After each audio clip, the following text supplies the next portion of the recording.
আলাইকুম বন্ধুরা, আমি এখন আসলাম আমাদের বরিশালের হিজলা ঘাটে। এখান থেকে প্রতিদিন ঘন্টায় ঘন্টায় উলানিয়া এবং একতার হাট হেওয়া চলাচল করে থাকে এবং সন্ধ্যার সময় ঢাকার উদ্দেশ্যে লঞ্চ চলে যায়। এটা আমাদের বহুল আলোচিত হিজলা ঘাট।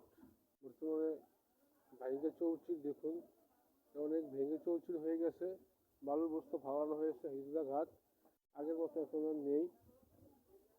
এটা আমাদের বরিশালের হিজলা ঘাট।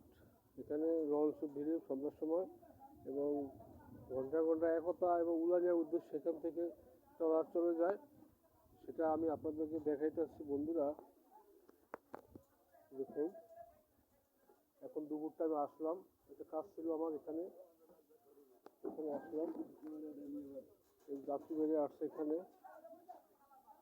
অনেক দোকানপাট আছে। এদিকে এই ঘাটে অনেক দোকানপাট আছে দুপুর টাইম।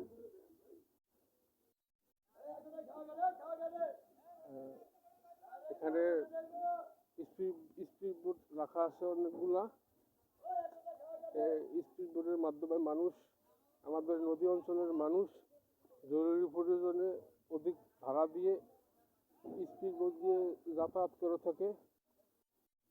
আমি আপনাদেরকে সেই স্পিড বোট দেখাইতেছি বন্ধুরা।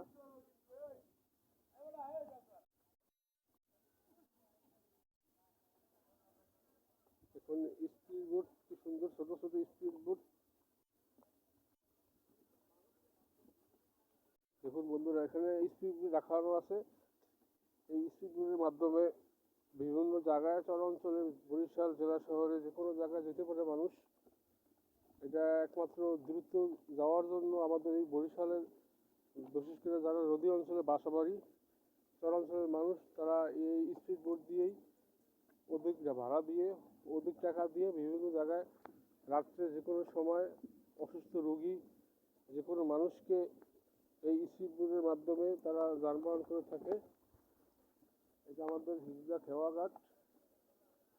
এই হিজলা খেওয়াঘাটেই বেশিরভাগই স্পিড বোট থাকে সবসময়, অল টাইম।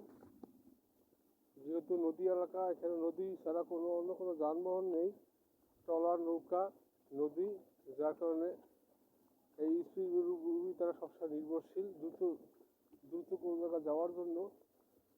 এটা ভেঙে চৌচির হয়ে গেছে বর্তমানে ঘাট।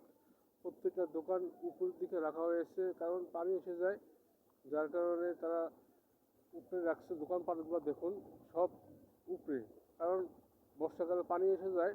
বন্ধুরা, অনেক অনেক ধন্যবাদ আপনাদেরকে। আমি আপনাদেরকে ভিডিও করে দেখালাম। অসংখ্য ধন্যবাদ।